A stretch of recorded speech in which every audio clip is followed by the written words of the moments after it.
العظیم اللہم صلی علی محمد وعلی آل محمد کما صلیت علی ابراہیم وعلی آل ابراہیم انک حمید مجید اللہم بارک علی محمد وعلی آل محمد کما بارکت علی ابراہیم وعلی آل ابراہیم انک حمید مجید رب زدنی علما رب زدنی علما رب زدنی علما رب اشرح لی صدری ویسر لی امری واحلل عقدۃ من لسانی یفقہوا قولی۔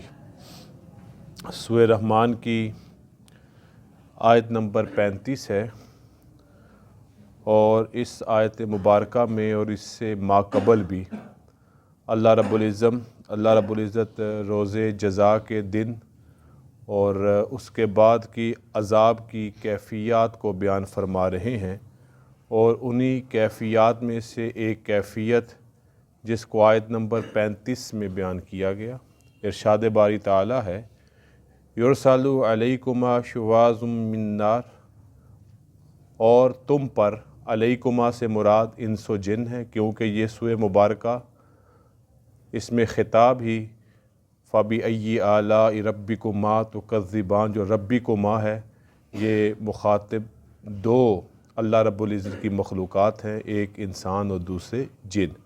یہاں پر بھی اللہ رب العزت ارشاد فرما رہے ہیں کہ تم پر آگ کے شعلے اور دھواں چھوڑا جائے گا، فلا تنتصران، پھر تم بچ نہ سکو گے۔ یہ اللہ رب العزت جہنم کے منظر کو بیان فرما رہے ہیں کہ جب جہنمیوں کو جہنم میں پھینک دیا جائے گا تو ان کو جہنم کے آگ کے شعلے ہر طرف سے گھیر لیں گے، یعنی بچاؤ کا کوئی راستہ نہیں ہوگا، فرار کا کوئی راستہ نہیں ہوگا، اور نہ ہی وہاں سے چھٹکارے کی کوئی صورت ہوگی کہ ہر طرف سے شعلے بڑک بڑک کے اس جہنمی کو، چاہے وہ جنات میں سے ہے یا انسانوں میں سے ہے، اس کو جلا رہے ہوں گے اور جہنم کے عذاب میں اس کو تڑپایا جا رہا ہوگا۔ اور پھر اللہ آگے فرماتے ہیں جہنم کے شعلوں کے ساتھ ساتھ وَنُحَاسٌ، اور ان پر دھواں بھی چھوڑا جائے گا۔ مفسرین بیان فرماتے ہیں نحاسن ایسے شدید قسم کے دھوئیں کو کہتے ہیں، ایسے سخت قسم کے دھوئیں کو کہتے ہیں کہ جس کا رنگ پیتل کی طرح ہوتا ہے، یعنی ایک طرف آگ کے شعلے ہیں اور دوسری طرف اتنا شدید قسم کا دھواں ہے کہ اب آنکھ بچاؤ کا کوئی راستہ دیکھ بھی نہیں سکتی۔ اگر کوئی راستہ دیکھ بھی لیتے تب بھی وہاں سے فرار ممکن نہیں تھا، لیکن یہاں پر اس طرح شدید قسم کا پیتل کے رنگ کا دھواں ان جہنمیوں کو گھیر لے گا کہ نہ کچھ دکھائی دے گا اور نہ کچھ بچاؤ کا راستہ ہوگا۔ فلا تنتصران، اللہ نے اپنے کلام میں مزید طاقت پیدا فرمائی، پھر تم بچ نہ سکو گے۔ فَبِأَيِّ آلَاءِ رَبِّكُمَا تُكَذِّبَانِ، پھر تم اپنے رب کی کس کس نعمت کو جھٹلاؤ گے۔ اگلی آیت مبارکہ میں پھر اللہ رب العزت قیامت کا منظر پیش فرما رہے ہیں فَإِذَا انشَقَّتِ السَّمَاءُ فَكَانَتْ وَرْدَةً كَالدِّهَانِ، پھر جب آسمان پھٹ جائے گا اور پھٹ کر گلابی تیل کی طرح سرخ ہو جائے گا۔ اس کی کیفیت یہ بیان کی گئی ہے کہ یہ جو آسمان ہمیں نیلا نظر آتا ہے یہ بارش کے چھوٹے چھوٹے قطروں کی طرح زمین کی طرف اترے گا، اور پھر اس کا جو نیلا رنگ ہے یہ تبدیل ہو جائے گا گلابی رنگ میں، اور گلابی رنگ کے بعد یہ پھر انتہائی سرخ رنگ ہو جائے گا، جیسے کہ جب آگ میں کسی چیز کو تپایا جاتا ہے اور وہ جب خوب تپ جاتی ہے تو وہ جیسے لوہے کو تپایا جاتا ہے، جب وہ خوب تپ جاتی ہے تو اس کا رنگ جس طرح کا ہو جاتا ہے۔ تو قیامت کے مناظر میں سے ایک منظر ہے کہ آسمان پھٹنے کے بعد اس کی جو یہ خوبصورتی نیلے رنگ کی وجہ سے ہے وہ اب وحشت میں تبدیل ہو کر وہ انتہائی گلابی، اور اس کے بعد وہ رنگ انتہائی سرخ ہو جائے گا۔ فَبِأَيِّ آلَاءِ رَبِّكُمَا تُكَذِّبَانِ، پھر تم اپنے رب کی کس کس نعمت کو جھٹلاؤ گے۔ اگلی آیت مبارکہ میں ایک اور منظر کو بیان کیا جا رہا ہے فَيَوْمَئِذٍ لَا يُسْأَلُ عَنْ ذَنبِهِ، پس اس دن اپنے گناہ کی بابت کوئی انسان عن ذنبہ انس ولا جان، نہ کسی جن سے اور نہ کسی انسان سے پوچھا جائے گا۔ اب یہاں پہ یعنی اللہ رب العزت اس آیت میں یہ بتا رہے ہیں کہ اس دن جس دن ان کو جہنم میں دھکیل کر پھینکا جا رہا، جس لمحے ان کو جہنم میں پھینکا جا رہا ہوگا، اس وقت ان سے ان کے گناہوں کے متعلق کوئی سوال نہیں ہوگا۔ کیوں؟ سوال جواب کا مرحلہ طے ہو چکا ہوگا۔ جیسے کہ قرآن مجید کی ایک دوسری آیت مبارکہ میں اللہ رب العزت ارشاد فرماتے ہیں فَوَرَبِّكَ لَنَسْأَلَنَّهُمْ أَجْمَعِينَ عَمَّا كَانُوا يَعْمَلُونَ، اللہ رب العزت ان سے ضرور بضرور پوچھیں گے۔ وہاں پر پوچھ گچھ ہوگی، سوال جواب تو ہوگا، لیکن جب ان کو جہنم میں پھینکا جا رہا ہوگا وہ لمحات اور وقت وہ سوال جواب کے نہیں ہوں گے، کیونکہ پیچھے معاملہ طے ہو چکا ہے۔ ایک مفسرین نے یہ رائے بیان کی ہے۔ دوسری رائے مفسرین نے سوال نہیں پوچھا جائے گا، اس سے مراد کفار سے اللہ تعالیٰ رحمت کے انداز میں سوال نہیں پوچھیں گے، انداز رحمت نہیں ہوگا اللہ کا۔ اللہ رب العزت کا اس لا یسألو سے مراد انداز رحمت سے سوال پوچھنا نہیں ہوگا۔ اگر سوال پوچھنا بھی ہوگا تو وہ انداز زجر و توبیخ میں ہوگا، وہ جھڑک اور شدت کے انداز میں ہوگا۔ ایک مفسرین نے یہاں پر بھی رائے بیان کی ہے۔ تیسری رائے یہ بیان کی ہے جب ان کو جہنمی فرشتے گھسیٹ کے لے کے جا رہے ہوں گے تو اس وقت فرشتے نہیں ان سے پوچھ، انداز رحمت سے سوال پوچھنا نہیں ہوگا۔ اگر سوال پوچھنا بھی ہوگا تو وہ انداز زجر و توبیخ میں ہوگا، وہ جھڑک اور شدت کے انداز میں ہوگا۔ ایک مفسرین نے یہاں پر بھی رائے بیان کی ہے۔ تیسری رائے یہ بیان کی ہے جب ان کو جہنمی فرشتے گھسیٹ کے لے کے جا رہے ہوں گے تو اس وقت فرشتے نہیں ان سے پوچھیں گے، نہ ان کا رب پوچھے گا کیوں جا رہے ہو، کیوں پھینکا جا رہا ہے، کیونکہ ان کے گناہوں کے رجسٹر اور ان کے گناہوں کے بابت سوالات اور سارے حساب کتاب ہو چکے ہوں گے۔ اب اگلا مرحلہ سوال جواب کا نہیں ہے، اب سزا کا معاملہ ہے۔ تو یہاں فَيَوْمَئِذٍ لَا يُسْأَلُ عَنْ ذَنْبِهِ، پہلی جو بات اللہ تعالیٰ نے فرمائی نا، اللہ تعالیٰ ضرور پوچھیں گے ان سب سے سوالات جو انہوں نے کیا، وہ مرحلے ابتدائی ہیں جب میزان عدل، رجسٹر، سوال جواب، معاملات ہوں گے۔ یہاں سے معاملے آگے بڑھ چکے ہیں، اب ان کو ان کے انجام کی طرف پہنچایا جا رہا ہے۔ اب سوال پوچھ گچھ رحمت کی نظر کوئی معاملہ باقی نہیں رہے گا، کیونکہ فیصلہ ان نافرمان انسانوں کے بارے میں اور جنات کے بارے میں ہو چکا ہے۔ اب ان کا ٹھکانہ اور ان کی اخیر وہ جہنم کا گڑھا ہے۔ فَبِأَيِّ آلَاءِ رَبِّكُمَا تُكَذِّبَانِ، پس تم اپنے رب کی کون کون سی نعمتوں کو جھٹلاؤ گے۔ اگلی آیت میں اللہ فرماتے ہیں یُعْرَفُ الْمُجْرِمُونَ بِسِیمَاهُمْ، پہچانے جائیں گے مجرموں کے چہرے، مجرم اپنے چہروں سے پہچانے جائیں گے۔ فَيُؤْخَذُ بِالنَّوَاصِي وَالْأَقْدَامِ، پس ان کو پیشانی کے بالوں و پاؤں سے پکڑ لیا جائے گا۔ یہاں پر اب تفصیل طلب یہ آیت مبارکہ مختصر سی تفسیر کے ساتھ کہ مجرم اپنے چہروں سے کیسے پہچانے جائیں گے۔ پہلی بات، جب اللہ رب العزت سارے انسانوں کو قبروں سے زندہ اٹھائیں گے اس وقت سے ہی یہ ساری کیفیات شروع ہو جائے گی۔ نبی علیہ الصلوۃ والسلام ارشاد فرماتے ہیں کلمہ لا الہ الا اللہ، جب اتنا کلمہ بولا جاتا ہے تو یقینی طور پر اس سے محمد رسول اللہ بھی مراد ہوتا ہے اس امت کے لیے، کیونکہ لا الہ الا اللہ کلمہ عمومی ہے، لیکن جب اس امت کے نبی بولیں گے تو پھر کیا ہوگا؟ محمد رسول اللہ صلی اللہ علیہ وسلم۔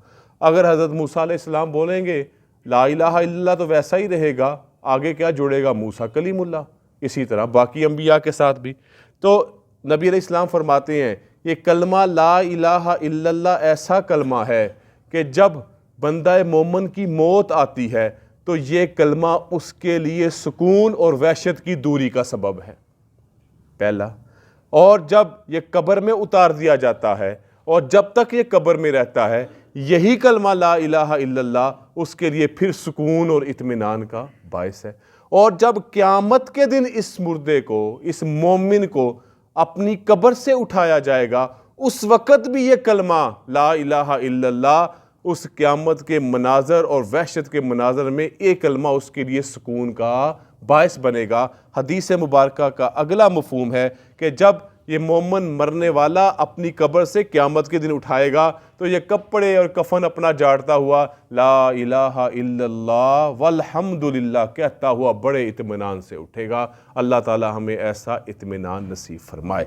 دوسری طرف جو کافر کا معاملہ ہوگا وہ جب قبر سے اور اس کے چہرے پہ نور بھی ہوگا، یہ پہلا چہرے سے پہچان مومن کی جب قبر سے نکلے گا، اس کلمے کی برکت سے، ایمان کی برکت سے جب قبر سے نکل رہا ہے نورانی چہرے کے ساتھ۔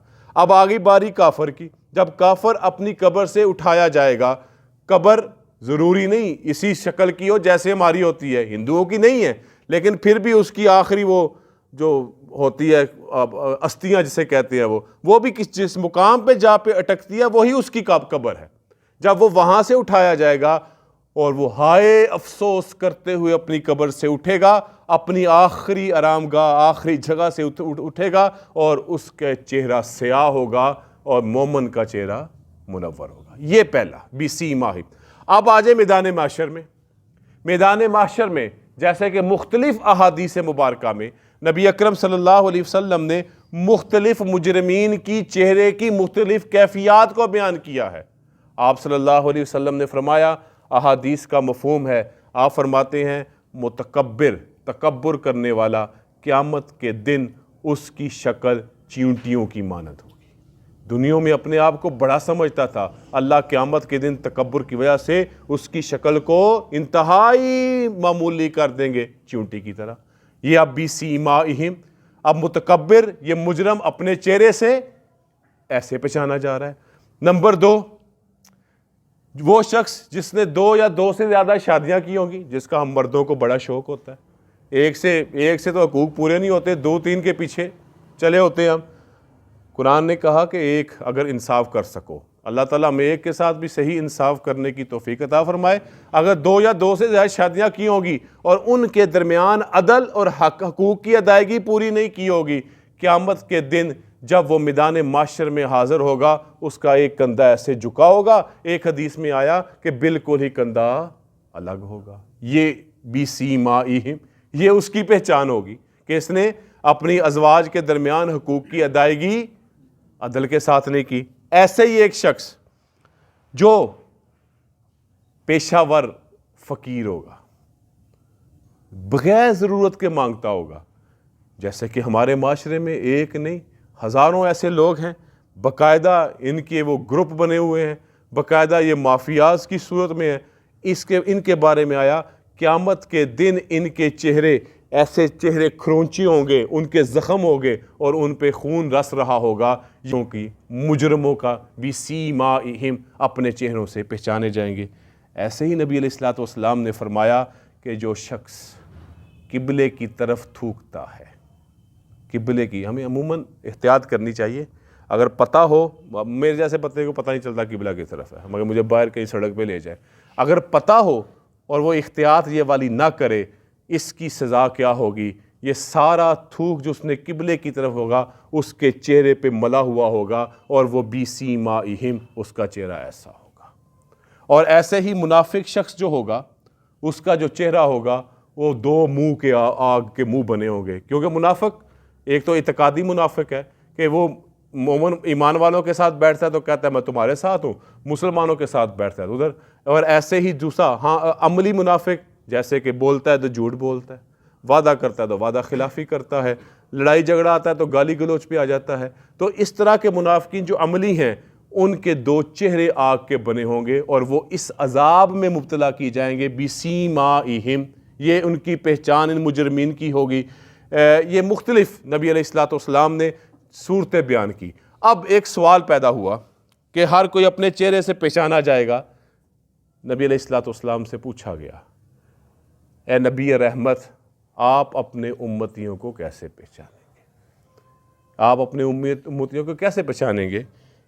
اسی طرح ایک بات بیان کی گئی ہے، اب یہ حدیث ہے یا نہیں لیکن بات ٹھیک ہے، یہ بیان کی گئی کہ جیسے یہ لوگ جو جانور رکھتے ہیں، جو یہ کاروبار کرتے ہیں، جن کا دن بھر جانوروں میں، چاہے وہ اونٹوں والے ہوں، چاہے وہ گھوڑوں والے ہوں، چاہے وہ بھینسوں والے ہوں، لاتعداد یہ جانور ہوں، ان کو ان سینکڑوں جانوروں میں اپنے جانور کی پہچان ہوتی ہے، شاید میں نہ پہچان سکوں، میرا یہ کام نہیں ہے۔ ایسے ہی نبی علیہ الصلوۃ والسلام نے ارشاد فرمایا کہ قیامت کے دن میں اپنے امتیوں کو چہرے جو اعضائے وضو کا جو نور ہے ان سے پہچانوں گا۔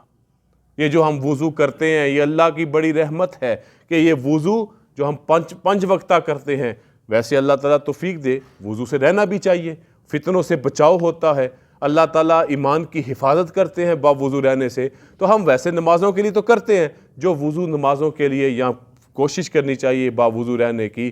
نبی علیہ الصلوۃ والسلام نے فرمایا کہ یہ مومنین مسلمین میرے امتیوں کے یہ اعضائے وضو نور کی طرح چمک رہے ہوں گے، اور میں ان کو اس نورانی وضو کے نورانی چہروں کی وجہ سے پہچان بسیمائہم، اپنے چہروں سے پہچانے جائیں گے۔ یہاں پر تو بات ہوئی یعرف المجرمون بسیماہم، مجرم پہچانے جائیں گے اپنے چہروں کے نشانات کی، اور جس کی میں نے چند مثالیں آپ کے سامنے رکھی۔ فَيُخَذُ بِالنَّوَاصِ وَالْأَقْدَامِ، اب وہاں پہ ہر ایک کا رجسٹر نہیں ہوگا فرشتوں کے پاس، فرشتے پہچان لیں گے اچھا اس کا یہ جرم ہے، اس کا یہ جرم ہے، اس کا یہ جرم ہے۔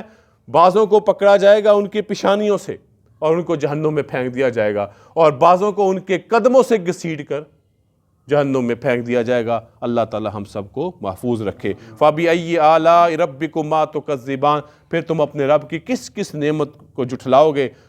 اب اللہ فرماتے ہیں هَذِهِ جَهَنَّمُ الَّتِي يُكَذِّبُ بِهَا الْمُجْرِمُونَ۔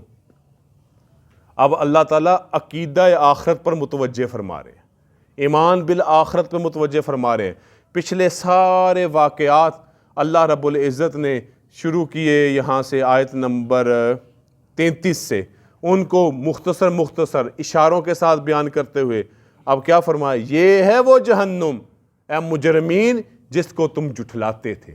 تم کہتے تھے اگلا جہاں کس نے دیکھا ہے، تم کہتے تھے کہ آخرت کچھ نہیں ہے، تم کہتے تھے جب انسان بسیدہ ہو جائے گا ہڈیاں ختم ہو جائیں گی کیسے دوبارہ زندہ کیا جائے گا۔ یہ پکڑو، یہ ہے وہ جہنم جس کے تم منکر تھے، جس پر تم ایمان نہیں لاتے تھے۔ یطوفون بینہا، گناہگار جہنم کیا ہوگا؟